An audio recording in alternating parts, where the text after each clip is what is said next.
올더 싱글 레이디, 싱글 피플이 말하는 비혼의 세상, 비혼세. 안녕하세요. 저는 해방촌 비혼세입니다.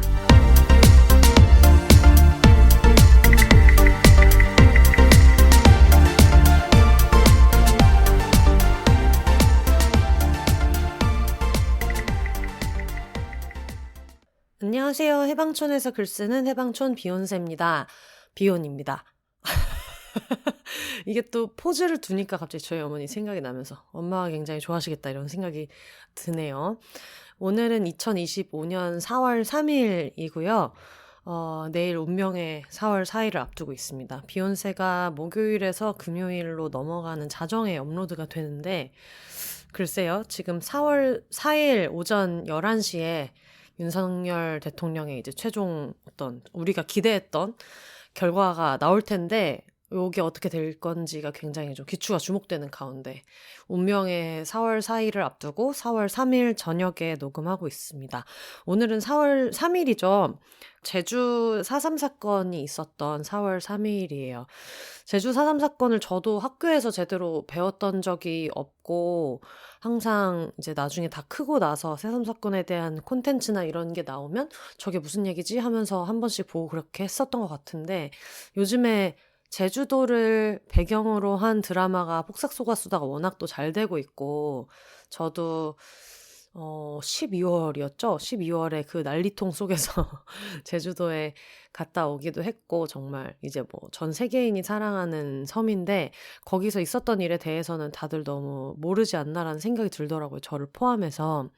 그래서 어쨌든 4월 3일이어서 간단하게라도 그래도 한번 언급을 해보는 게 좋지 않을까라는 생각이 들었는데 제주 4.3 사건이 4월 3일 하루에만 있었던 일이 아니라 굉장히 오랜 시간 동안 걸쳐서 있었던 국가가 시민에 대해서 했던 어떤 집단살인이기 때문에 이거를 정말 간단하게 이런 사건이었습니다라고 소개하기가 어렵더라고요. 그래서 조금 길어지더라도 이걸 소개해보면 좋겠다. 한번 복기해보면 좋겠다는 생각이 들었는데 이걸 정리하는 시점이나 이런 것들도 다 어떤 개개인에 따라서 다를 수 있어서 제가 제주 4.3 평화재단 공식 홈페이지에서 설명하고 있는 제주 4.3에 대한 설명을 간단하게 하고 이번 주 비혼세를 시작해보면 좋을 것 같아요. 공식 홈페이지에 보면 되게 여러 가지 자료가 있어요. 이게 4.3이 뭘까라고 해가지고 제주 4.3 70주년 기념사업회가 발행한 게 있는데 제가 읽었을 때는 이게 제일 자세하고 좀 쉬운 설명이었었고 그 외에도 뭐 제주 4.3 바로 알기, 제주 4.3 사건 진상보고서 이런 것들이 있어서 홈페이지에 들어가시면은 PDF로 자료를 보실 수 있는데 일단 저희는 그렇게 하면 또 너무 길기 때문에 홈페이지에서 텍스트로 소개하고 있는 물론 이것도 엄청나게 짧진 않겠지만 그래도 이해를 도울 수 있는 자료를 한번 읽어보도록 하겠습니다. 1947년 3월 1일 3.1절 기념 제주도 대회가 열렸고 제주읍에서는 북국민학교의 3.1절 행사가 오후 2시에 끝나자 군중들은 가두 시위에 나섰습니다. 시위대가 관덕정을 거쳐서 서문통으로 빠져나간 뒤 관덕정 부근에 있던 기마경찰의 말발굽에 어린아이가 치여서 다쳤습니다. 이때 기마경찰이 다친 아이를 그대로 두고 지나가자 흥분한 군중들이 돌을 던지며 항의했고 관덕정 부근에 포진하고 있던 무장경찰은 군중을 향해 총을 쐈습니다. 경찰의 발포로 주민 6명이 희생되었고 이 사건이 기폭제가 되어 그때까지 큰 소요가 없었던 제주 사회가 들끓기 시작했습니다. 제주 4.3의 도화선이라 불리는 3.1 사건은 이렇게 시작되었습니다. 경찰의 발포로 주민 6명이 사망한 3.1 사건에 항의하여 1947년 3월 10일부터 세계적으로도 유례가 없는 민관 합동 총파업이 시작되었습니다. 제주도민의 민관 총파업에 미국은 제주도를 붉은 섬으로 지목했습니다. 본토에서 응원경찰이 대거 파견됐고 극우 청년단체인 서북청년회 단원들이 속속 제주에 들어와 경찰, 행정기관, 교육기관 등을 장악하기 시작했습니다. 그들은 빨갱이 사냥을 한다는 구실로 테러를 일삼아 민심을 자극시켰고 이는 4.3 사건 발발의 한 요인이 되기도 했습니다. 당시 한반도는 분단의 위기에 봉착하고 있었습니다. 남로당 제주도당은 이반된 민심과 50 단독 선거 반대 투쟁을 결합하여 경찰과 서청의 탄압에 대한 저항과 단선, 단정 반대를 기치로 무장봉기를 일으키게 됩니다. 1948년 4월 3일 새벽 2시 한라산 기슭 오름마다 봉화가 붉게 타오르면서 남로당 제주도위원회가 주도한 무장봉기가 시작되었습니다. 350명의 무장대는 12개 경찰지서와 서북청년회 등 우익단체 단원의 집을 지목해서 습격했습니다. 전국에서 50 선거를 반대하는 유혈 사태가 이어지고 있는 가운데 50 총선거를 앞두고 미군정과 무장대와의 평화협상이 성사되었습니다. 그러나 협상 사흘 만인 5월 1일 우익청년단이 제주 오라리 마을을 방화하는 소위 오라리 사건이 벌어졌고 5월 3일 미군이 경비대에게 총공격을 명령함에 따라 협상은 깨졌습니다. 경찰은 오라리 마을에서 경찰의 후원 아래 우익 청년 단원들이 방화한 사실을 무장대의 방화로 몰아갔습니다. 미 군정은 오라리 방화 사건 이후 평화적 해결 대신 무력에 의한 강경 진압 작전으로 선회했습니다. 무장대는 50 선거를 무산시키기 위해 주민들을 산으로 보내고 50 총선거, 200개 선거구에서 제주도 2개 선거구만이 투표수 과반수 미달로 무효 처리되었습니다. 그러자 미 군정은 이를 남한만의 단독 정부 수립을 저해하는 불순 세력의 음모로 판단했습니다. 미 군정은 미군 대령을 제주도 총사령관으로 파견해 무리한 건거 작전을 감행하며 6.23 재선거를 시도했으나 그마저도 실패하자 충격을 받았습니다. 결국 제주도에 대한 강경 토벌 작전이 실시되어 도민들이 집단 희생되는 극단적인 상황으로 치달았습니다. 1948년 8월 15일 대한민국이 수립된 뒤 정부는 제주도 사태를 진압하기 위해 군 병력을 증파하여 강력한 진압 작전을 펼쳤고 대대적인 강경 토벌 작전이 제주 전역을 휩쓸게 됩니다. 10월 11일 제주도에 경비사령부를 설치하고 해안에서 5m 이상 들어간 중산간지대를 통행하는 자는 폭도대로 간주해 총살하겠다는 포고문이 발표되었습니다. 이때부터 군경 토벌대는 중산간 마을에 불을 지르고 주민들을 집단으로 살생하기 시작했습니다. 11월 17일 제주도에 계엄령이 선포되었고 중산간 마을을 초토화시킨 대대적인 강경 진압 작전이 전개됐습니다. 중산간지대뿐만 아니라 소계령에 의해 해안마을로 내려간 주민들까지 무장대에 협조했다는 이유로 죽임을 당했습니다. 폭도라고 지목당하는 것만으로도 무고한 사람들이 희생되었습니다. 그러나 학살은 군경 토벌대만 저지른 것은 아니었습니다. 무장대들은 해안마을을 습격하여 경찰 가족과 우익 인사를 살해했습니다. 그 와중에 무고한 주민들도 상당수 희생되었습니다. 복수와 증오심, 복수는 복수를 낳았고 증오는 격한 충돌로 이어져 민간인들의 희생은 극에 달했습니다. 1949년 3월 산에서 내려와 기순하면 과거 행적을 묻지 않고 살려주겠다는 방침에 선무 공작이 전개되어 한라산에 피신해 있던 1만 명에 이르는 사람들이 하산했습니다. 그러나 선무공작 방침이 제대로 지켜지지 않았고 1,600여 명이 총살당하거나 전국 각지의 형무소로 보내졌습니다. 1949년 5월 10일에야 재선거가 치러졌고 그해 6월 무장대는 사실상 괴멸되었습니다. 1950년 한국 전쟁이 발발하자 예비 검속자와 전국의 형무소 재소자들이 또다시 희생되었습니다. 기나긴 순환의 세월을 보낸 뒤 1954년 9월 21일 한라산 금족 지역이 전면 개방되었습니다.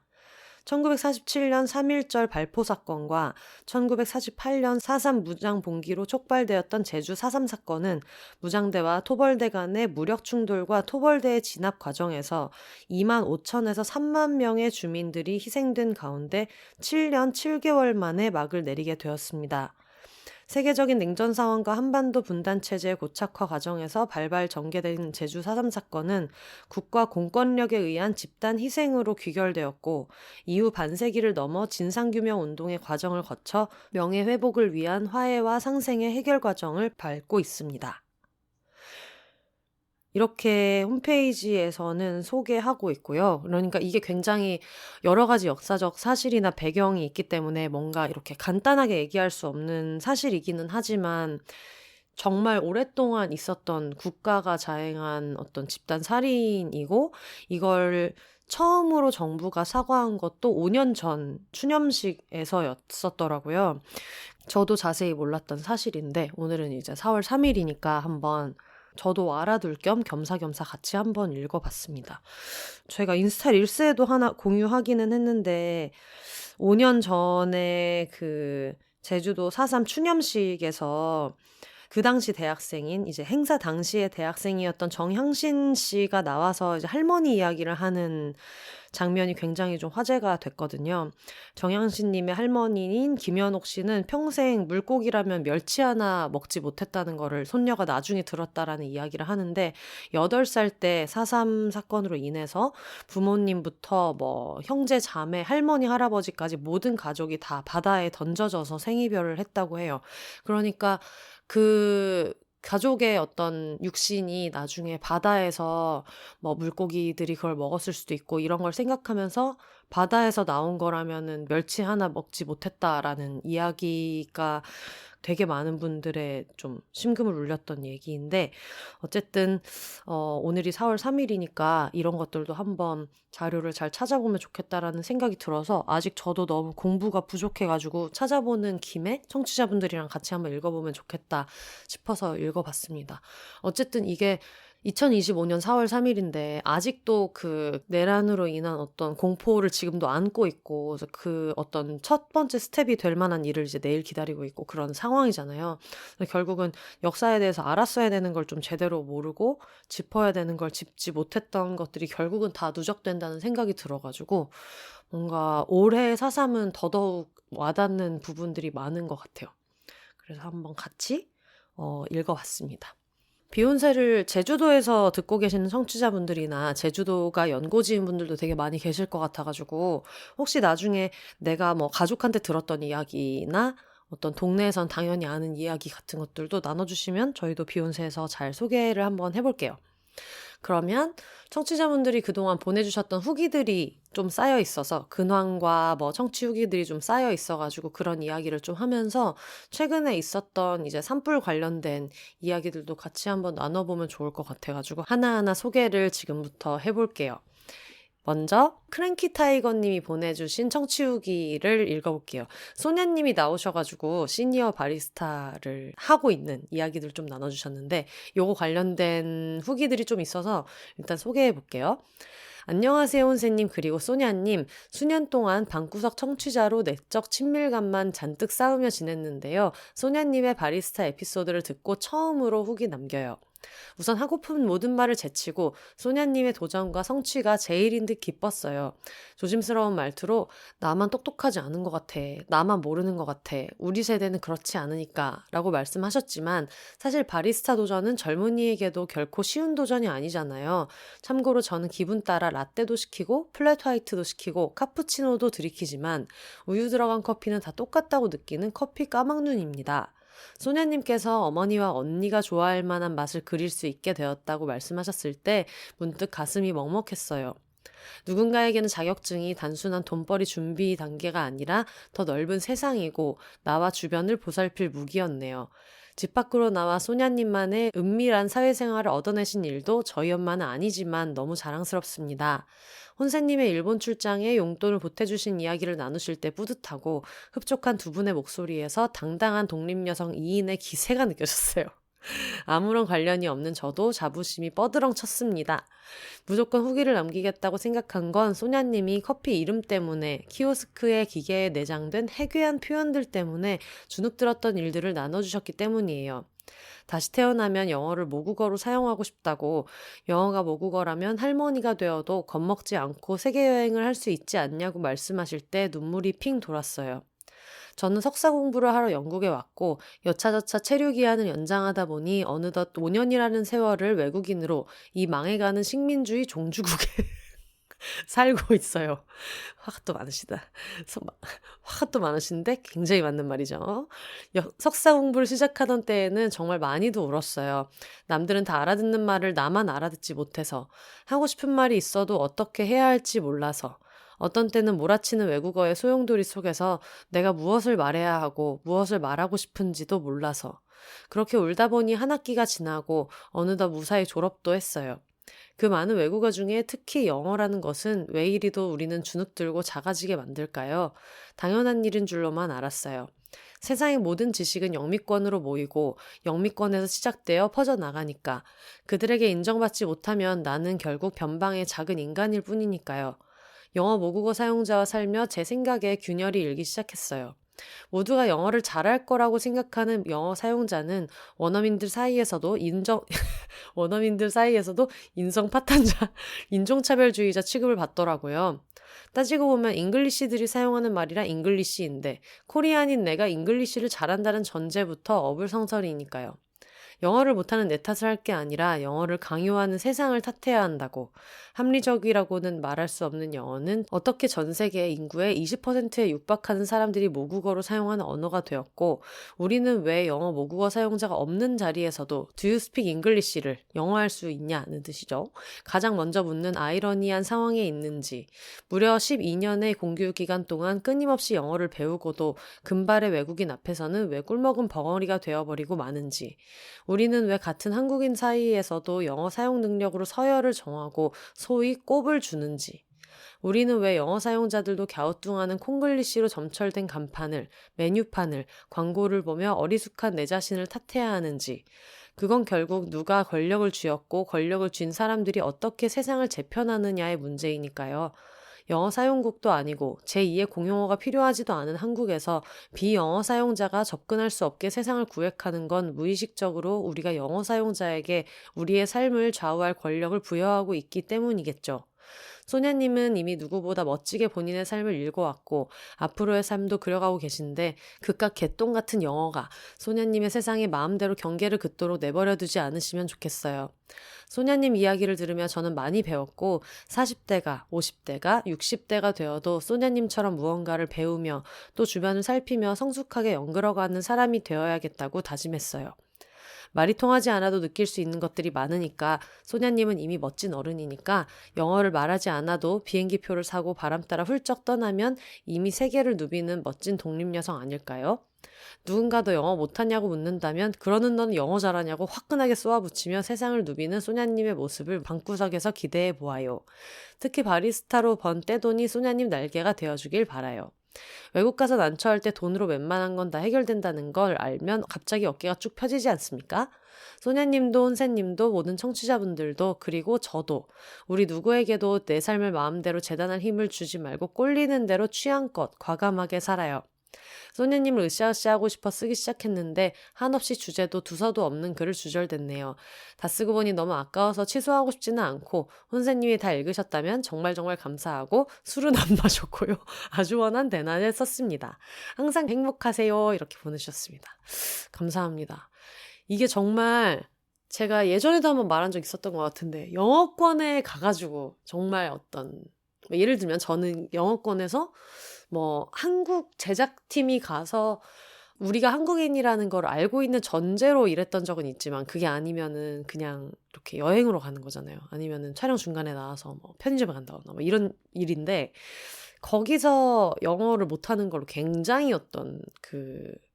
정말 여기서 얘기한 대로 어떤 꼽을 먹을 때 굉장히 좀 화가 나면서도 당연히 이 나라 말을 못하면 그럴 수 있지라고 생각하지만 한편으로는 내가 정말 한국어를 얘기하면 굉장히 똑똑한 사람인데 이런 생각을 하고 있거든요. 근데 공부를 하러 심지어 이게 그냥 어떤 영어 공부를 하러 간 것도 아니고 그 안에서도 전문 지식을 가지고 얘기해야 되는 석사 공부를 하러 갔으면 정말 쉽지 않겠다라는 생각이 정말 많이 드네요. 어쨌든 사연 보내주셔서 너무 감사드리고 크랭키 타이거 님도 뭐든 간에 일단 이겨내시길 바라면서 네, 사연 보내주셔서 정말 감사합니다. 소냐님이 아마 방송 들으실 거기 때문에 굉장히 힘이 많이 될 것 같아요. 다음은 수수킴님께서 보내주신 사연입니다. 안녕하세요. 처음으로 사연 보내는 수수킴입니다. 평소 비욘세를 재미있게 들으며 설거지를 하는데요. 소방광인, 망원연의 부자로서 정체성이 있었지만 고무장갑 벗고 컴퓨터 앞으로 가는 걸 미루다 결국엔 제 마음에 가장 와닿은 판교 사투리, 외래어 남발 사연에 드디어 키보드 앞에 앉았습니다. 이 판교 사투리가 이제 그 판교 IT 관련된 업종이 많은 판교에서 쓰는 굉장히 좀 끔찍한 혼종 같은 굉장히 좀 영어 단어를 많이 쓰는 하지만 우리가 쓰는 언어 생활도 어떻게 보면은 판교 사투리의 어떤 연장선에 있는데 그걸 되게 노골적으로 쓰는 것들을 이제 판교 사투리라고 많이 얘기하죠. 근데 이게 말투가 그런 것도 있고 아니면은 서로의 호칭을 얘기할 때 우리는 뭐 님이나 부장님, 대리님 이런 거 없이 하자라고 하는 것까지는 좋은데 그걸 이제 반드시 웬만하면 영어 닉네임 같은 걸 정하는 좀 그런 문화도 있고 해 가지고 생소해하는 분들이 좀 많은 네 그런 게 이제 판교가 아닌 지역에서도 하지만 판교 사투리로 좀 많이 표현하는 것 같아요. 아마도 소방광이나 연애 얘기는 좀 더 많은 사람들이 참여할 것 같지만 판교 사투리는 의외로 소수일 것 같아 사명감이 느껴졌거든요. 제 소개를 간단히 하자면 저는 영국에서 산 지 8년 차 되는 한국 토종입니다.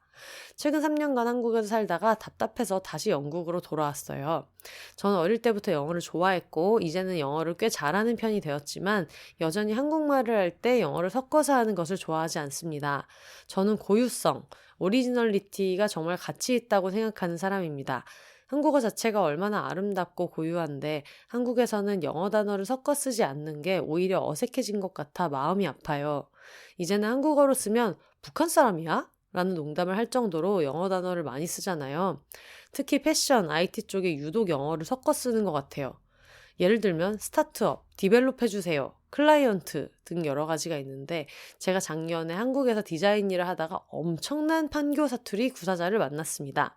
저희 데드라인이 18일 이내라 크리티컬한 사항이 없다면 모두 바이패스하여 현행화 적용할 계획입니다. 저희 데드라인, 그러니까 마감 기한이 18일 이내라 크리티컬한 사항이 없다면 어떤 약간 결정적인 어떤 좀 치명적인 사항이 없다면 모두 바이패스하여 현행화 적용할 계획입니다. 이 바이패스를 저는 이제 어디서 봤냐면 그런 미국 그 의학 드라마에서 혈관 우회술 이런 거 할 때 바이패스 들었는데 이 사람은 굳이 한자어까지 써서 딱딱하면서도 스타트업스러운 느낌을 자아냈어요. 저는 심지어 바이패스가 무슨 뜻으로 쓴 건지 몰라서 검색해야 했어요. 사실 지금도 저게 뭔 뜻인지 모르겠어요. 저도 지금 이게 뭔 말인지를 모르겠어가지고 무슨 말인지?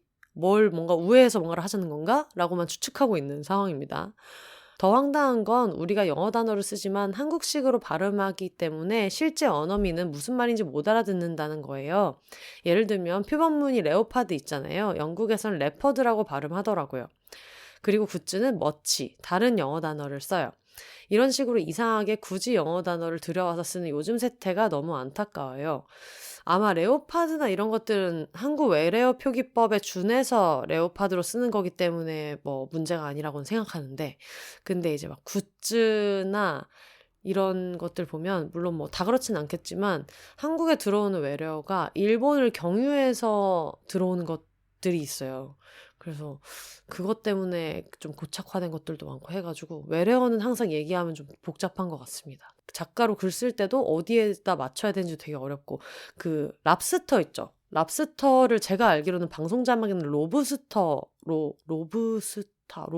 써야 되는 걸로 알고 있거든요. 이런 것들이 좀 있더라고요. 이런 식으로 굳이 영어 단어를 들여와서 쓰는 요즘 세태가 너무 안타까워요. 저도 점점 게을러져서 영어 단어를 섞어 쓸 때도 많아요. 어떨 때는 그냥 내가 요즘 트렌드에 맞지 않게 한국 단어로 말하면 고집스러워 보일까봐, 없어 보일까봐, 더 알아듣기 쉬워져서 등 이런저런 이유로 그냥 영어 단어를 그대로 쓰기도 해요. 앞에서도 오리지널리티, 스타트업, 트렌드 등을 영어로 썼죠. 저도 혼세님 의견에 격하게 공감해요. 특히 노인분들은 영어를 잘 모르는 경우가 많은데 가게 이름도 꼭 영어만 쓰는 경우가 많아진 것도 안타까워요.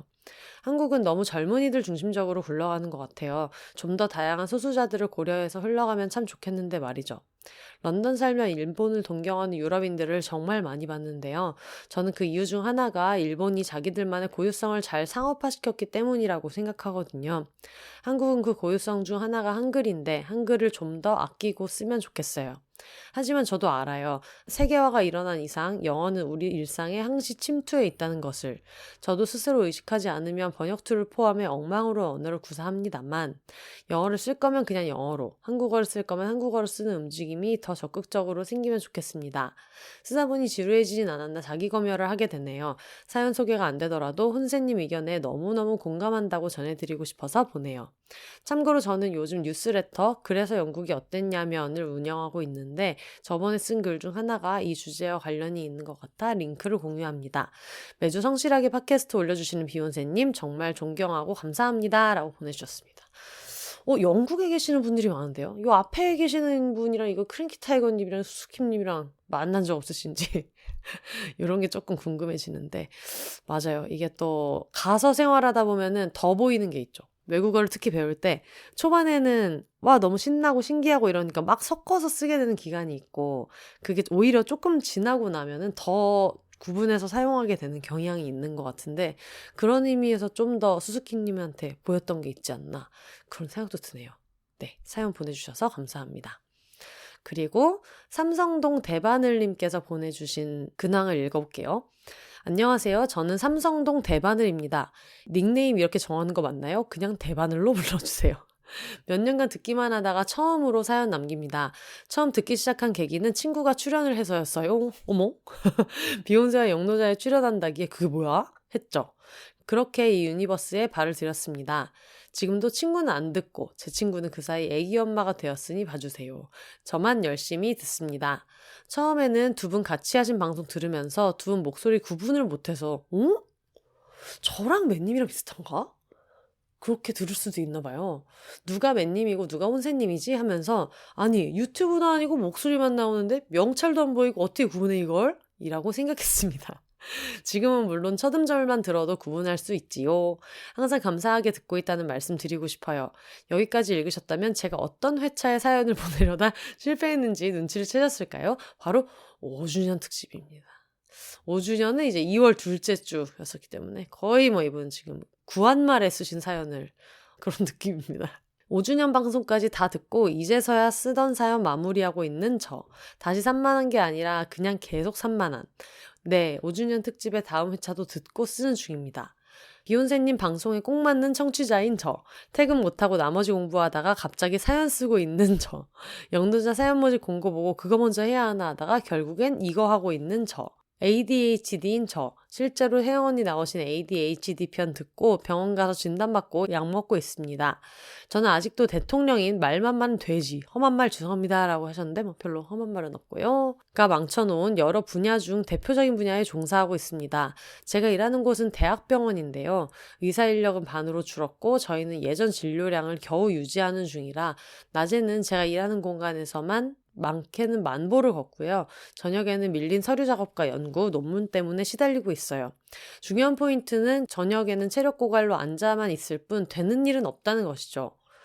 그러면 밤늦게까지 괴로워하다가 눈꺼풀을 못 이기고 잠들어 새벽 6시에 꾸역꾸역 일어나 또 출근을 하고 만보를 걷고 저녁에는 밀릴 일에 대한 부담으로 졸다가 잠들고 무한반복의 굴렁쇠. 처음엔 잠시일 줄 알았던 일이 1년이 되어가네요. 언젠간 해결이 되겠지 싶으면서도 점점 번아웃 되어가는 스스로를 보면서 불안하기도 합니다. 부디 곧 제자리를 찾고 환자분들도 불안에 떠는 일이 없었으면 하는 바람입니다. 넘어가서 본론으로 들어가 보겠습니다. 원래 두 분 같이 녹음하시는 방송 회차에 보내려고 시작했던 글이니 두 분이 같이 읽으신다는 느낌으로다가 적는다면 비욘세도 영노자도 모두 저의 편협한 세계를 넓혀주는 방송입니다. 출퇴근길을 함께하는 세상에서 가장 편협하고 수직적이며 자기 세계밖에 모르는 집단. 이기적이라기보다는 정말 리러럴리 자기 분야만 지식적으로 아는 으로 오가는 길에 듣는 세상과의 통로랄까요? 코로나 이전까지만 해도 30대 중반의 나이에 미혼에 아직 체력도 남아있어 이것저것 하곤 했습니다. 친구들도 자주 만나고요. 코로나가 터지고 나니 집에서 하는 취미를 이것저것 시도하며 혼자 많은 시간을 보냈습니다. 그 취미의 잔재가 아직도 집 곳곳에 남아있습니다. 이번 영누자가 과몰입 특집이더라고요. 그 5년간 친구들은 더 많이 결혼했고 더 많이 아이를 낳았고 만날 일은 더 많이 줄었습니다. 그러다 보니 세상이 점점 더 작아지더라고요. 40대에 접어드니 술과 체력도 줄어서 개인 시간이 어쩌다 생기면 쉬기 바쁘고요. 하지만 정기적으로 비욘세와 영누자를 들으니 덕분에 책도 사고 언젠간 읽겠죠? 다른 팟캐로 유니버스를 확장하고 다양한 얘기를 듣고 찾아보게 되고 세상의 여러 방면을 알게 됩니다. 더 많은 사람들이 들었으면 하는 방송이에요. 감사합니다. 제 분야만 그런 게 아니라 다들 일, 전문 분야에 매몰되다 보면 자기 세계 밖에 어떤 일들이 벌어지고 있는지 모르는 것 같습니다. 근데 또 막상 세상에 내던져 놓으면 어떤 것부터 보고 들어야 할지 모를 수밖에 없잖아요. 그럴 때 들으면 되는 방송 비욘세와 영노자입니다. 연간 상품 짐송님의 밀리메완 월간 석박지. 정말 소중합니다. 감사하고 또 감사해요. 두 분 모두 건강하시고 오래오래 소식 들려주세요.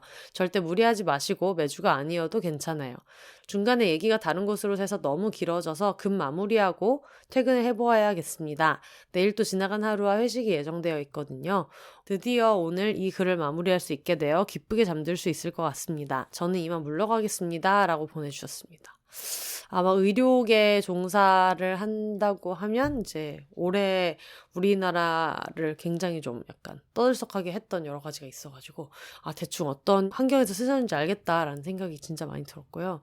저도 팟캐스트를 이분이랑 같은 이유로 굉장히 좀 다양하게 듣거든요. 물론 내가 하는 얘기들, 내 주변 친구들한테 좀 중요한 얘기들이 옳다고 느낄 때가 많지만 오히려 더 딥하게 이해해야 되는 세계가 있기도 하고 아니면 아예 그냥 이런 게 용인되지 않는 세상이라도 어쨌든 일어나고 있는 일과 어떤 사람들이 이걸 만들어가는가 이런 건 좀 봐야겠다라는 생각을 하고 있어가지고 요즘에 좀 이것저것 콘텐츠를 열심히 보던 와중에 이런 사연이 와서 너무 반가웠고요. 그리고 정말 이제 40대가 접어드니까 개인 시간이 어쩌다 생기면 쉬기 바쁘다. 정말 너무 무슨 말인지 알겠습니다. 게다가 요즘 제가 이제 청소까지 시작을 하면서 정말 어떻게 이걸 다 하고 사시는 거지? 라는 생각이 들 정도로 맨날 거의 이제 항상 누워 있는데요. 그거랑도 좀 많이 공감되는 이야기였던 것 같아요. 여러분 다들 이겨내야지. 이겨내보도록 하겠습니다. 그리고 다음은 경님께서 보내주셨는데 혼자님 안녕하세요. 강원님과 진행한 가족을 써먹는 창작자들을 듣고 후기를 남깁니다. 요거는 이제 강원님이 최근에 그 돌아가신 어머니에 관련된 어떤 이야기와 스스로를 관찰하는 이야기를 가지고 에세이를 쓰고 있어가지고 그 원고 마감을 이제 주마다 하는 이야기. 그리고 저도 결국은 저도 가족이 한 번씩 나오기도 하고 뭐 걸어서 한 장 속으로 같은 경우에는 뭐 안 나올 방법이 없었고 했어서 그런 얘기들이 담겨져 있던 회차였어요.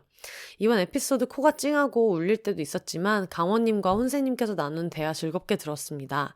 들으면서 저도 떠난 할머니에 대해 많은 생각을 했어요. 할머니는 생각해보면 저한테는 좋은 할머니셨고 엄마에게는 나쁜 시어머니셨어요.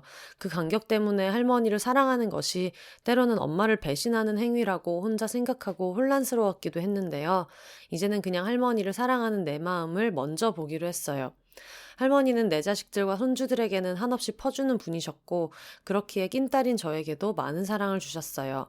지금 생각해보면 사랑 많이 준 이유가 본인의 첫째 아들을 가장 닮은 게 저라서 사랑 많이 주신 것 같지만 결론은 사랑 주셨으니 못 본 척 넘어가겠습니다. 할머니는 갑자기 돌아가셨어요. 토요일 아침 할머니가 일어나지 않는다는 말을 들었지만 곧 깨어날 거라고 가볍게 생각했는데 할머니는 그렇게 월요일에 떠나가셨습니다. 그래서 장례식장에서도 실감나지 않았는데 입관을 보니까 그제서야 느껴지더라고요. 말랑말랑했던 할머니 살이 너무 차가웠고 할머니를 그곳에 두고 우리끼리 나왔을 때 이제 할머니가 없다는 생각이 들더라고요. 할머니를 보내고 나서 할머니의 단골 미용실 원장님 딸이자 저의 친한 친구가 그러더라고요. 할머니가 돌아가시기 마지막에 미용실 방문하셨을 때 나가시면서 친구 어머니, 원장님께 건강하라고 아픈 것까지 본인이 다 가져가서 길거리에 버리겠다고 말씀하셨대요. 친구한테 그 이야기 듣고 헤어지면서 처음으로 길거리에서 엉엉 울었네요. 혼자 맞아, 우리 할머니는 사랑이 참 많으셨지 하면서 할머니를 그리워하는 글을 SNS에 올리면서 제 나름대로 할머니를 보내드렸습니다. 어제 이번 에피소드를 듣다가 할머니를 생각했는데 그래서 그런지 꿈에 나오셨어요. 할머니가 꿈을 꾸지 않은 지 꽤 됐는데 꿈속에서는 할머니 보다도 그냥 그 자리에 있는 할머니 같았어요. 원래 그랬듯이 할머니 옆에 누워서 할머니 만지고 이야기를 했는데 알람 소리에 깨서 비욘세 덕분에 할머니가 꿈에 나왔구나 혼자 생각했고 주저리 글을 남기게 되었습니다. 이게 후기인지 그냥 일기장인지 모르겠으나 혼세님과 광원님 덕분에 할머니 생각도 오래 하고 이렇게 오랜만에 할머니에 대한 글도 쓰네요. 회사에서 울컥울컥해서 눈물 자국 없애려고 각자로 하품도 하고 매번 잘 듣고 있지만 이번 에피소드는 더욱더 기억에 남을 것 같습니다. 항상 이야기 나눠주는 혼세님과 혼세님 친구들 덕에 저 또한 새로운 이야기를 들을 수 있어서 감사합니다. 이렇게 쓰는 도중에 헌재 선고일이 나왔네요. 금요일 후 제발 탄핵되어라 생각하며 이만 줄일게요 하셨습니다. 아주 모든 사연이 지금 다 선고일에 꽂혀 있습니다. 너무 당연한 것이죠.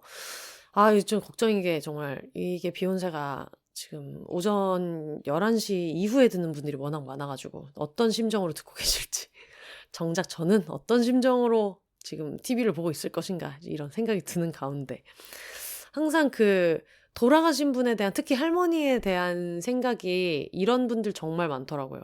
분명히 내가 할머니와의 1대1 관계가 있고 그리고 내가 좀 더 이입하게 되는 어떤 가족 구성원을 경유해서 내가 느끼는 감정이 있어가지고 주변에 보면 엄마한테는 너무 상처를 많이 준 사람인데 나한테는 좋은 사람이었던 것 같아 라고 얘기하는 걸 되게 많이 봐서 정말 이거는 근데 그냥 받아들여야 되는 감정이지 않나. 그리고 특히 딸들이 이런 게 좀 큰 것 같아요. 뭐 이분이 남성분일 수도 있지만 어떤 확률로 봤을 때 딸들은 엄마한테 상처 주는 사람을 내가 미워하면 안 돼. 왜냐면 우리 엄마는 힘든 얘기는 나에게밖에 못하기 때문에 내가 그 사람이랑 너무 어떤 좋은 감정을 품고 있다는 걸 알면 엄마를 좀 배신하는 게 아닌가 이런 생각을 하기도 하고 그래서 되게 공감 가는 이야기이기도 하고 한데 마음속에서 좀 잘 보내주셨으면 좋겠고 그 과정에 저희가 어떤 식으로든 좀 위안이 되거나 도움이 됐다고 생각하니까 저희도 되게 좀 감사하다는 생각이 드네요. 그러면 저희는 여기까지 이야기 나눴고 일단 비욘세 소개 광고 들으면서 이 다음에는 보내주신 사연들을 추가로 좀 더 만나보도록 하겠습니다. 좀 이따 다시 올게요.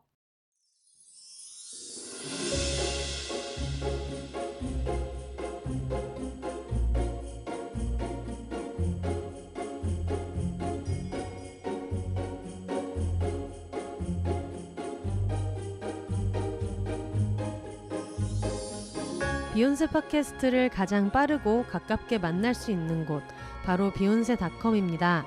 비욘세 티셔츠, 공식 맥주잔 같은 공식 굿즈부터 책 미루리라 오늘 헤어졌다 난 슬플 땐 봉춤을 춰도 묶음 배송으로 함께 구매하실 수 있습니다. 팟캐스트 비욘세와 함께 홍보하고 싶은 게 있으신가요?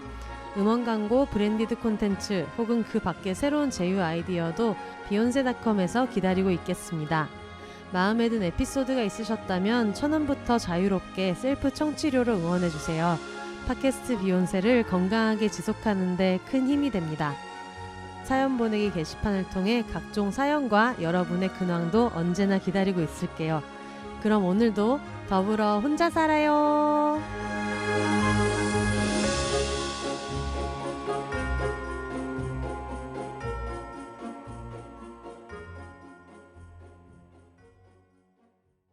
네, 그러면 익명으로 보내주신 사연부터 시작해서 소개를 한번 해보도록 하겠습니다. 이분은 이제 산불이랑 이번에 관련된 사연을 모집한다는 얘기에 보내주신 내용인데 한번 소개해 볼게요. 혼세님 안녕하세요. 사연은 익명으로 읽어주세요. 산불에 관련된 사연을 모집하신다기에 몇 가지 이야기를 해볼까 합니다. 저희 할머니는 영덕에 거주하고 계시는데요. 주말에 의성에서 난 불이 화요일에 영덕까지 닥쳐올 거라고는 주말에는 생각하지도 못했어요. 고속도로를 이용해도 1시간이나 걸리는 거리거든요. 퇴근하고 집에 도착했는데 엄마 핸드폰으로 모르는 번호로 전화가 와서 받았습니다. 전화를 주신 분은 저희 할머니의 요양보호사 선생님이셨습니다. 할머니께서는 80대 후반의 연세이시고 시골집에서 혼자 지내시며 다리가 좋지 않으셔서 수술을 했지만 기어다니는 습관이 있으셔서 거의 20년째 서거나 걸으실 수 없는 상태이십니다. 그래서 매일 요양보호사 선생님이 오셔서 할머니를 보살펴 주시고 계시는데요. 보호사 선생님이 근무하러 오시는 시간은 오전이기 때문에 저녁 7시에 보호사님께 전화가 온다는 것은 무슨 일이 있다는 것과 같은 뜻이었죠. 한줌단 여러분, 네이버에 재난 문자로 검색하면 전국 지자체에서 발송되는 문자를 볼 수 있다는 걸 아시나요? 저 이거 이분이 알려주셔가지고 이번에 처음 알았는데 엄마가 보호사님과 통화하시는 동안 검색을 해봤더니 아니 할머니가 사시는 동네가 산불이 번질지 모르니 대피를 하라는 문자가 와 있더라고요.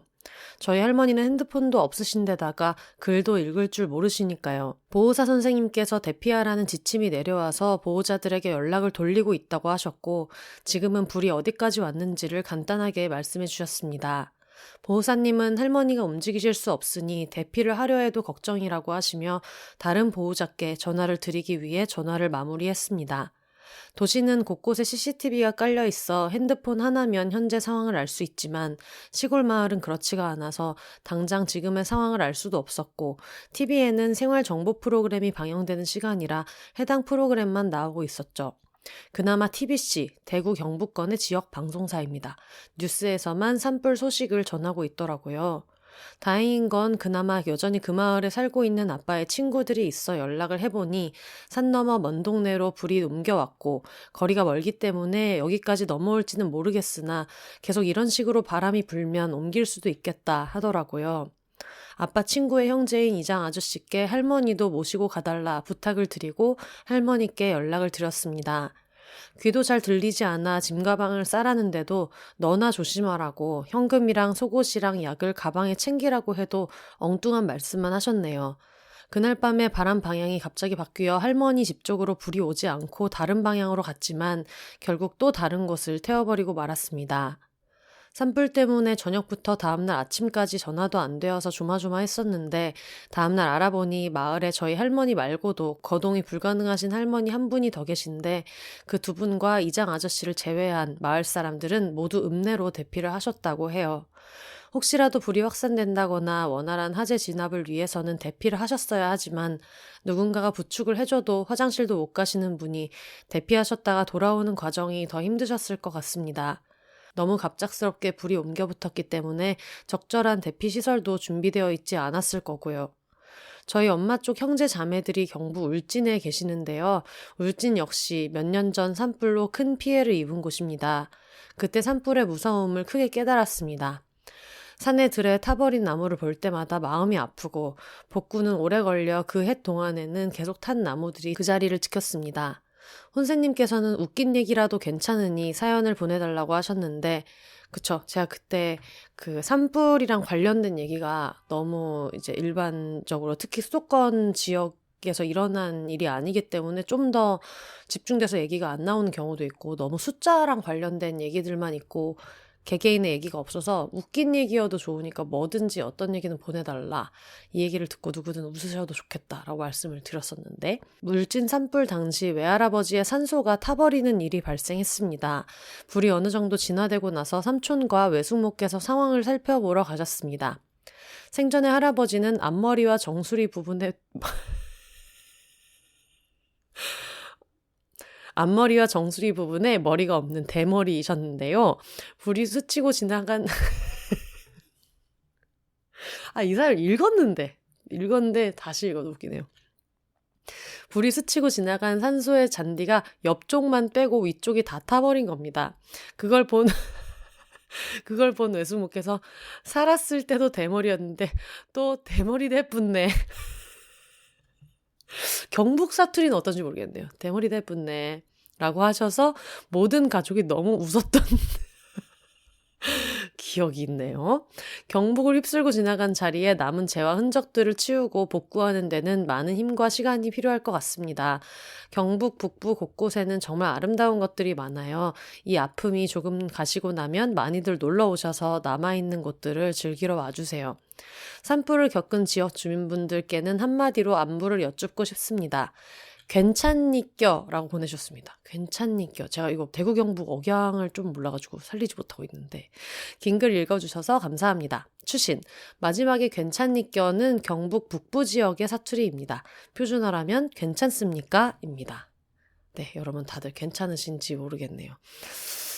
저도 이번에 이거 관련된 기사들이 있었잖아요. 좀 나이가 드신 분들이 어느 정도 연령대가 있으신 분들이 굉장히 많으신데 저희 얼마 전에 돌아가신 할머니 같은 경우에도 이게 꼭 대피가 아니더라도 할머니 댁에서 엄마가 할머니를 모시고 와서 뭐 주말이라도 같이 지내고 할까라고 생각을 했다가 할머니께서 이제 혼자 걷는 게 안 되시는 상태였어가지고 왜 그 어르신들 쓰시는 그런 기둥 있잖아요. 뭐 이렇게 딛고 잡고 일어서고 화장실에서 이제 변기 사용하실 때도 옆에 그 장애인용 화장실에 있는 것 같은 그런 철로 된 쇠로 된 이런 그런 손잡이 같은 것들이 다 있는데 그게 없다 보니까 할머니가 오셔도 당연히 부축은 해드릴 수 있지만 부축을 해서 움직이는 것도 할머니의 지금 이 정해진 동선상으로는 너무 불편하신 거예요. 부축만으로는. 뭐 하다못해 소파에 앉아 계시더라도 옆에 이렇게 딛고 움직일 수 있는 게 있어야 되고 이게 꼭 일어서서 걸을 때만 그런 지지대가 필요한 게 아니잖아요. 그래서 할머니가 오셔도 그런 게 좀 불편하실 것 같다 해가지고 그런 시설들이 없어서 만나고 싶을 때 이제 엄마가 할머니를 만나러 가셨던 적이 있거든요. 근데 그런 걸 생각하면 그냥 맨바닥에 이제 대피시설이 돼 있고 화장실도 멀고 집에 있더라도 요양보호사의 도움이 있어야만 화장실까지 몇 걸음이 채 안 되는데도 이동해야 하는 분들 입장에서는 대피소가 마련되더라도 여러 가지 힘든 점이 있겠다라는 생각이 들었어요. 그리고 저는 그것도 생각나는 게 저희가 강원도 여행 갔을 때 그때 강원도 산불이 난 지 꽤 오랜 시간이 지난 후였는데도 그 당시에 해수욕장 인근에 아직도 시커멓게 탄 곳들이 있는 거예요. 근처에는 계속 탄내가 나고 정원이랑 같이 이렇게 다 같이 강릉 여행 갔을 때 아직도 이게 이렇게 되는구나라는 생각이 들어가지고 이게 정말 불이 꺼진다고 끝이 아니고 그 뒤부터도 굉장히 많은 오랜 시간 동안 복구가 필요하구나라는 생각이 들었어요. 심지어 이번에 산불로 그런 터전을 잃으신 분이 고령인 분들이 굉장히 많다라는 생각을 하면 진짜 너무 오랫동안 많은 도움이 필요한 지역이 아닌가 싶은 생각이 들었습니다. 사연 보내주셔서 너무너무 감사하고 그리고 직접 할머니 댁이 피해를 입지 않았더라도 사실 마을이 이렇게 되면 우리가 아까 제주도 4.3에 대한 얘기를 했을 때도 그렇고 지금 뭐 울진 얘기를 할 때도 그렇고 어쨌든 그 마을 하나가 정말 거의 어떤 초토화되는 경험이라는 게 또 할머니한테도 어떤 식으로는 영향을 드릴 수밖에 없기 때문에 잘 회복할 수 있으시면 좋겠네요. 그리고 조각칼님께서 보내주신 사연도 같이 소개해 보겠습니다. 안녕하세요. 저는 현재 네덜란드에서 공부하고 있는 조각칼이라고 합니다. 우선 산불로 피해를 당하신 분들께 응원을 보내요. 비록 몸은 멀리 떨어져 있지만 조금이라도 힘이 되었으면 하는 마음을 전하고자 사연을 쓰게 되었습니다. 유럽에 있기 때문에 맥락은 살짝 다르지만 국가적 재난이 뉴스에서 사회에서 주류가 아니기에 소외되는 경험을 나누고 싶어요. 때는 2024년 12월 3일 계엄 사태가 일어난 날이었어요. 시차로 인해 저는 네덜란드에서 오후 4시쯤 처음 소식을 접했고 다행히 제가 뉴스를 봤을 때는 계엄 해제가 된 뒤였습니다. 그쵸, 이제 요때 이제 해제가 됐다 하고 있는데 계속 얘기하고 있지만 아직도 대통령이 있다는 것이 대통령이라고 불리는 어떤 직무는 하고 있지 않지만 어쨌든 아직도 탄핵이 안 됐다는 것이 굉장한 일이다라는 생각이 들고요. 물론 계엄이 일어난 바로 다음 날은 네덜란드의 주요 언론 매체에서 특보로 한국의 계엄 사태를 다뤘죠. 그러나 2, 3일 뒤에 한국에 대한 조명은 너무나도 금방 사라졌습니다. 지리적으로도 한국과 네덜란드가 매우 가까운 사이가 아니었기 때문에 이해가 안 가는 것은 아니었어요. 그러나 아직 한국에서는 이렇게 전쟁 같은 매일의 연속인데 그와 대비되게 유럽에서의 평화로운 내 일상이 참 비현실적이라고 느껴졌습니다. 이런 상황 속에 저를 제일 힘들게 한 것은 고립감이었어요. 이 고통이 온전히 나만 아는 것 같다는 외로움. 나에게는 너무나도 큰 재난인데 이 두려움을 혼자 견뎌내야 한다는 것이 무서웠거든요. 그때 제게 희망을 준 것이 탄핵 찬성 집회였습니다. 집회 참가 당시 그곳에 모인 사람들을 보면서 그리고 그때 나눈 자유발언 때 각자의 사연들이 저한테는 그 어떤 매체에서 나온 뉴스 보도보다도 더 큰 용기가 되었거든요.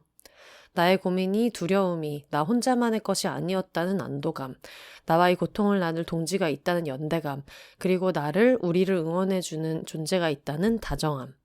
말주변이 없어서 어떻게 글을 마칠지 모르겠어요. 다만 조금이나마 힘이 되고 싶어요. 혼자가 아니라는 것을 말씀드리고 싶었어요. 거기서도 여러분의 고통을 같이 아파하고 계속 상황을 지켜보는 한 사람이 있어요. 신속히 산불 피해 지역에 대한 복구를 바랍니다. 라고 보내주셨습니다. 해외에서도 이렇게 비슷하게 공감하는 분들이 많았을 것 같아요. 마치 그 산불 지역에 계신 분들이 수도권 쪽에서는 별로 이 뉴스가 제대로 다뤄지고 있지 않은 것 같다라고 느낀 감정을 수도권에 살고 있는 사람들보다도 오히려 아예 해외에서 지내는 분들이 공감할 수 있는 그런 부분들이 많을 수 있었겠다라는 생각이 진심으로 되게 많이 들었고 지난주에도 얘기했던 것처럼 어떤 산불이나 이런 얘기를 할 때 늘 수도권 피해 없음이라는 그런 자막이 같이 들어간다거나 해서 결국은 뭐 반쪽짜리기는 하지만 뭐 나쁘지 않은 엔딩인 것처럼 뉴스가 끝날 때가 있는데 이런 경우에는 아마 공감되는 분들이 많을 것 같아요. 당연히 네덜란드 언론에서 한국에서만큼 이렇게 비중 있게 다뤄줄 것을 기대하지는 않지만 어쨌든 내가 속했다고 느끼는 세계는 정말 지금 너무 지옥인데 근데 여기에선 내 일상이 계속되는 거에 대한 어떤 그런 감정을 얘기해 주신 것 같아가지고 많은 분들이 공감하실 것 같습니다. 그러면 선혜영님께서 보내주신 사연을 읽어볼게요. 안녕하세요 혼세님. 안녕하시냐고 안부를 여쭙는 것도 망설여지고 괜히 부끄러워지는 요즘입니다. 이 험난한 시간이 얼른 지나가고 모두가 안녕한 시기가 왔으면 좋겠습니다. 산불 피해 당사자도 아니고 산불 피해 지역과 가까운 곳에 살거나 관련 사항을 잘 아는 사람도 아니라 사연을 써도 될지 말을 보탤 자격이 있을지 스스로를 의심했습니다. 사연을 쓰는 지금도 조심스럽습니다. 그래도 혼세님과 비혼세 청취자분들과 함께 나누고 싶은 이야기가 있어서 용기를 내보려고 합니다. 네, 제가 이런 사연도 보내달라고 부탁을 드렸죠. 산불 관련 뉴스를 보다가 축사에 있던 돼지 수백 마리가 불탔다라는 소식을 접했습니다. 도망치지도 못하고 뜨거운 불길에 무방비로 노출될 수밖에 없었을 돼지들을 생각하니 마음이 아팠습니다. 동시에 그 사고를 생명의 죽음이 아니라 재산 손실로 다루는 뉴스의 관점이 불편했습니다. 목숨 명과 마리 사이의 간극을 다시금 생각해보게 되었습니다. 사람은 1명, 2명이라고 표현하지만 돼지나 강아지, 고양이는 1마리, 2마리라고 표현합니다. 당연히 그렇게 사용하고 있고 저도 별다른 생각 없이 써왔습니다. 그러나 인간 동물처럼 비인간 동물의 목숨도 소중하니 똑같이 목숨명을 사용해야 한다는 이스라 작가님의 글을 본 이후로는 생각이 많아졌습니다. 맞아요. 저는 이 얘기를 어디서 들었지? 이게 동물보호단체에서도 명으로 쓰는 곳이 있고요. 저도 명이라고 쓸 때도 있고 입버릇처럼 말이라고 아직도 쓸 때도 있고 약간 혼용해서 쓰고 있는 것 같아요. 산불로 목숨을 잃고 모든 삶의 기반을 잃은 사람이 있는데 돼지나 소, 개와 고양이 이야기가 지금 중요하냐라고 말하는 건 어쩌면 너무나 인간 중심적인 관점인 것 같습니다. 반려동물과 함께 대피할 수 있는 공간도 턱없이 부족한 현실도 안타깝습니다. 재난 상황에서 가족을 두고 가야 한다면 마음 편히 대피할 수 있을지 모르겠습니다. 꼼꼼히 정확히 찾아본 게 아니라 조심스럽지만 미국이나 뉴질랜드, 호주, 일본 등에서는 반려동물과 함께 대피할 수 있는 공간을 마련하거나 반려동물 전용 대피소 공간을 설치하는 경우도 있다고 합니다. 우리나라에서도 관련 논의가 조금씩 이루어지고 있다고 하니까 지켜봐야겠죠. 모든 생명을 소중히 여기고 지키는 사회가 될 수 있도록 저부터 작은 것부터 실천해야겠다고 사연을 쓰면서 다시 다짐해 봅니다. 늘 응원하고 있습니다. 모두들 안녕하시기를 이렇게 보내주셨습니다. 맞아요. 지난주에도 말씀드렸지만 사실 강아지를 키우고 있는, 반려를 하고 있는 입장에서는 만약에 제가 정원이랑 같이 대피할 수 없다면 대피에 어떤 의미가 있을까라고 생각하게 되는 부분이 있어요. 가족 같은 강아지가 아니라 가족이기 때문에 실제로 대피하지 못할 거라는 생각이 들고 아니면 어떤 그런 데를 좀 미리 알아봐서 제대로 된 대피소는 아니지만 이 건물을 나와서 몸을 숨길 수 있을 만한 데를 찾아놨다가 비슷한 처지에 있는 친구들이랑 같이 어떻게든 방법을 찾지 않을까. 어쨌든 그 대피소에 들어갈 수는 없겠다라는 생각이 들더라고요. 그래서 너무 공감되는 얘기였었고 그리고 저는 요즘에 물론 고기도 먹고 있지만 고기 먹는 육식의 양은 줄이지만 상대적으로 해산물은 계속 먹고 있었는데 근데 최근에 어떤 동영상을 보면서 광어회를 대량으로 이제 만드는 그 공정을 본 적이 있는데 이제 살아있는 광어가 회니까 그 기계로 이렇게 돌아가는 게 있더라고요. 근데 그거를 보면서 너무 잔인하다라는 생각을 하면서 또 느꼈던 게 이게 수산시장에서 목을 치는 거에는 익숙해져 있어서 둔감했다가 기계로 목숨을 끊는 거를 보니까 거기에서는 엄청난 위화감이 오고 엄청난 불쾌감이 오는 거예요. 엄청난 공포심 같은 게 드는 거예요. 그러면서 이게 단어가 주는 힘, 그리고 계속 어떤 죽음에 익숙해지는 게 사람을 진짜 둔감하게 만드는구나라는 생각이 들어서, 조류독감이나 무슨 뭐 돼지콜레라 이런 게 있을 때 살처분이라는 말을 쓰잖아요. 근데 살처분이라는 말을 쓰면 이게 그냥 처분인 것 같단 말이에요. 어떤 물건을 처분하는 것처럼 느껴지지만 고통이 굉장히 극심할 것임을 예상하는데도 하는 어떤 집단 사례이잖아요. 살처분이라는 것도 단어 같은 것 때문에 둔감해지는 것들에 대해서 생각을 해야 하고, 그리고 물론 우리는 육식을 계속해서 하고 있고, 저도 당장 비건으로 전환되지 않는 이상에는 동물의 사체를 섭취하고 있다는 거를 어떤 때는 직시하고 어떤 때는 잊으면서 계속 먹고 살아가겠지만, 분명히 거기에서 뭔가 지킬 수 있는 존엄이라는 것도 있는 것 같고, 좀 더 인도적인 방법을 고민할 수 있는 것 같고, 살아있는 동안에라도 잔인하지 않은 방식을 생각해야 되는 의무는 분명히 있다고 생각하는데, 이런 얘기를 또 들으니까 굉장히 많이 와닿네요. 특히 저한테는 이제 제 가족에 대한 얘기이기 때문에. 그래서 이 이야기랑 같이 지금 많은 동물보호단체에서 내놓은 성명을 한번 공유를 드리려고 해요. 공동성명의 내용은 이제 빈번한 국가재난이 있는데 사람과 동물 모두가 안전한 어떤 관리체계가 필요하다라는 이야기를 담고 있는데, 요 얘기를 한번 같이 공유를 드리면서 마무리를 해보면 어떨까 싶은 생각이 듭니다. 반려동물과 함께 동반 대피를 할 수 있는 제도 수립이랑 입법을 촉구하는 내용을 루시의 친구들이라는 이름으로 이제 동물보호 단체들이 같이 모여서 요거를 공동 성명을 냈는데, TBT 레스큐, 동물보호단체 라이프, 도로시 지켜줄게, 코리안독스, KK9 레스큐, 동물권행동 카라 계속해서 추가되고 있는 걸로 알고 있어요. 참여하는 단체는. 요거는 루시의 친구들에서 공식적으로 낸 문서고요. 저는 TBT 레스큐의 계정에서 찾아서 읽어드리고 있습니다.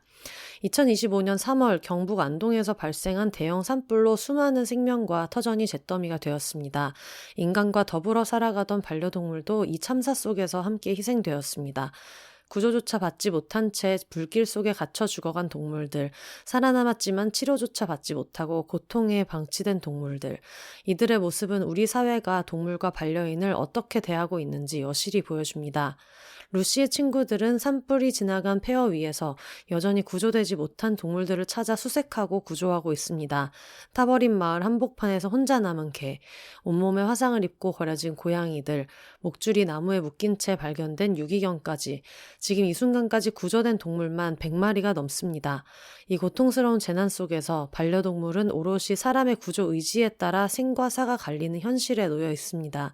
특히 안동처럼 노인이 많은 시골 지역에서는 동반 대피가 더욱 어려웠습니다. 몸이 불편하거나 차량이 없는 고령 주민들은 반려동물을 데리고 대피하는 것이 사실상 불가능했고, 결국 동물들은 집에 남겨진 채 불길 속에 갇히거나 유실되고 말았습니다. 이는 개인의 책임이 아닌 동물과 함께 살아가는 사회가 미처 준비하지 못한 구조적인 문제입니다.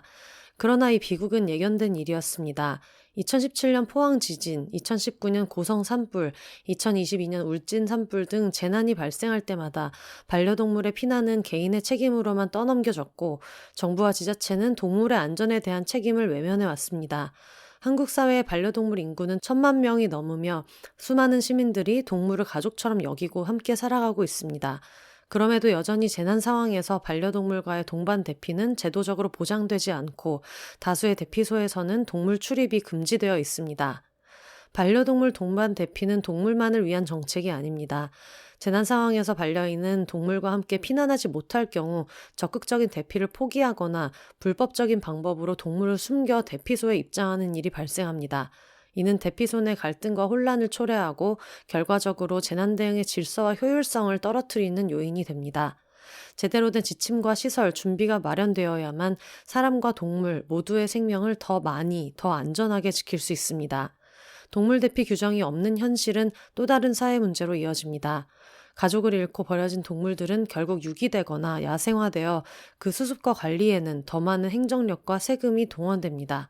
이제는 사후 수습보다 사전 예방을 선택해야 할 때입니다. 우리는 요구합니다.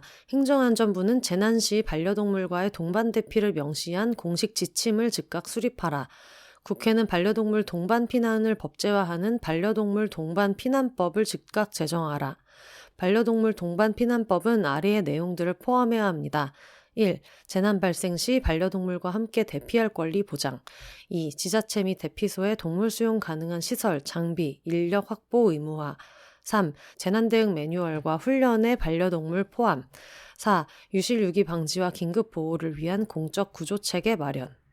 이번 안동 산불을 끝으로 더 이상 동물과 반려인이 갈라져 고통받는 일이 반복되어서는 안 됩니다. 재난은 모두에게 평등하게 오지 않으며 법과 제도는 가장 약한 존재까지 포용해야 합니다. 행정안전부는 동물 동반 대피 지침을 만들고 국회는 법을 제정하라. 정부와 국회는 반려동물과 시민의 생명을 지키는 일에 지금 응답하라. 2025년 4월 2일 안동 재난 현장에서 동물구조 활동 중인 루시의 친구들 일동이라고 성명을 올려주셨는데 굉장히 공감되는 부분이 많은 것 같아요. 이게 분명히 대피소에도 반려동물과 만나는 게 어렵거나 아니면 알러지가 있거나 굉장히 여러 가지가 있을 거예요. 근데 그렇기 때문에 반려동물을 버리고 들어와야 된다라고는 할 수 없기 때문에 이걸 어떤 누가 우선이냐, 누가 양보해야 되냐라는 문제로 치환하기에는 지금 너무 많은 동물들이랑 같이 더불어 살아가는 시기이기 때문에 저한테도 이게 좀 많이 와닿는 얘기여서 같이 소개를 드렸습니다. 지금 되게 많은 동물보호 단체에서 라이브 같은 걸 보면 진짜 많은 동물들을 구하고 있어요. 오늘 여기에서 언급되지 않은 위액트나 동물자유연대 그리고 개인이 진짜 많이 가서 노력해주고 계시고 해가지고 이제 이런 얘기가 조금씩 나오기 시작하는 것 같은데 결국은 재난 상황이나 이런 게 왔을 때 이게 돌아가는 상황이 지켜보는 사람들의 일상을 좌지우지하기도 하잖아요. 그래서 저도 거기에 되게 많이 좀 이걸 지켜보게 되는 부분이 있는 것 같은데 최근에 정말 그런 생각을 하거든요. 지금 사는 게 너무 힘들고 너무 모든 시스템이 엉망진창이니까 사람들이 자기도 모르게 자꾸 이런 우선순위를 매기게 되는 너보다 내가 더 힘들고 얘보다 얘가 더 중요하고 얘를 살려야 되니까 얘가 죽는 것에 대해서는 우리는 신경 쓸 수 없고 이렇게 되는 부분이 있는 것 같아가지고 좀 그래도 2025년에는 달라야 되지 않나라는 생각이 진심으로 들었습니다. 지금 산불 피해 동물들이 치료받을 수 있는 그런 창구를 만들고 계신 것 같아요. 지금 많은 단체에서 이제 연합으로 동물 긴급 진료소도 만들어 놓고 있어요. 그래서 만약에 진료가 긴급하게 필요한 동물을 아시는 분들은 TBT 레스큐 아니면은 도로시 지켜줄게 계정을 통해서 문의를 하실 수 있다고 합니다. 필요한 캔넬도 많고 필요한 물품들도 있고 사람도 필요하고 해가지고 특히 동물들 같은 경우에는 거의 100% 민간이 알아서 해야 하는 상황이어서 많은 분들이 노력 중인 걸로 알고 있는데 이것도 도움 주실 수 있는 분들은 한번 지켜봐 주시면 좋을 것 같아요. 비욘세에서 이렇게 뭔가 조금 딱딱한 글을 읽거나 막 성명문을 소개하거나 어둡다면 어둡고 너무 비욘세의 그동안의 톤이랑 달랐던 이야기를 했던 적이 한 번도 없었던 것 같아서 아마 들으시는 청취자분들 중에서는 약간 이런 게 너무 불편해가지고 비욘세 듣는 건데 내가 여기에서도 이런 얘기를 들어야 하나? 라는 생각을 진심으로 하실 것 같고 만약에 다른 팟캐스트에서 이런 얘기가 이런 무게로 다뤄졌다면 저도 똑같이 느꼈을 것 같아요. 근데 아무래도 1인 창작을 하는 콘텐츠의 특성상 나는 이거를 비욘세에서 이렇게 저렇게 이야기하지 않으면은 더 이상 넘기지 못할 것 같아 라고 생각하는 때가 오는데 거기에 대한 영향을 이번 주 비욘세 회차가 받은 것 같아서 어떻게든 조금 나는 이런 얘기를 여기서 듣고 싶지 않았다 라고 하는 분한테는 굉장히 좀 죄송한 마음이 들지만 동시에 또 여기에서도 이런 얘기를 해주지 않네 라는 게 또 속상하신 분들도 계셨을 거라는 생각이 들기 때문에 또 그런 분들을 기준으로 하면 충분치 않았을 수도 있을 것 같아요. 그래서 항상 제가 늘 얘기하는 대로 비욘세 굉장히 사유화된 방송이어서 제가 항상 저의 그때그때의 어떤 멘탈과 그때 하고 싶은 이야기들을 짚어서 얘기하게 되는데 이번 주는 좀 그런 때였던 것 같아요. 그걸 넘기기 정말 어려웠던 것 같고 4.3 추념일은 언제나 오지만 뭔가 이번 주에는 정말 그런 국가폭력이나 어떤 그 4.3의 과정에서도 어떤 계엄이 있었고 그게 작년, 재작년보다 더 크게 다가왔었던 것 같고 그리고 산불 같은 경우에도 이제 집에 동물이 들어온 이후부터는 그런 부분을 좀 더 보게 되는 부분이 있었고 그리고 전에 말씀드린 대로 방송작가 유니온에서 했던 공모전에서 레디백이라는 그 재난 대응 매뉴얼에 관련된 콘텐츠를 보고 나니까 아, 맞아. 정말 그러네. 그때 서울 바깥에 있는 분들이 인터뷰를 해주셨던 얘기에 저도 되게 많이 영향을 받았고, 이런 여러 가지 과정들이 있어서 오늘은 평소보다는 조금 비욘세 치고는 굉장히 좀 딱딱할 수도 있는 이야기들을 나눈 것 같은데, 지금은 이 얘기를 하는 게 맞다고 느껴져요. 저 스스로가. 옳고 그르고의 문제가 아니라 지금 저는 이 얘기를 굉장히 하고 싶어요. 그래서 하고 싶어서 하고 싶은 이야기를 나눴고 그리고 또 여러 가지 하고 싶은 얘기를 같이 나눠주신 청취자분들 특히 이번에 처음 사연을 보냈다는 분들이 굉장히 많이 계시더라고요. 그분들한테도 정말 너무너무 감사의 말씀을 드려요. 이분들이 처음으로 이런 이야기를 나눠주신 것과 제가 처음으로 이런 회차를 한 것도 결국은 비슷하지 않을까? 어떻게 보면 그게 2025년 4월 3일의 비욘세의 현황이기 때문에 그게 그대로 반영된 회차인 것 같습니다. 저번 주에 했던 얘기를 또 반복하게 되는데 뭐 어떤 분 힘내세요라고 말하기가 너무너무 어려운 지금 자영업자분들도 너무 힘드셔서 뭐 가족 얘기도 트위터에다가 뭐 아빠가 이거 하시는데 저희 엄마가 이거 하시는데 하면서 이야기해서 서로서로 막 도와주고 계시잖아요.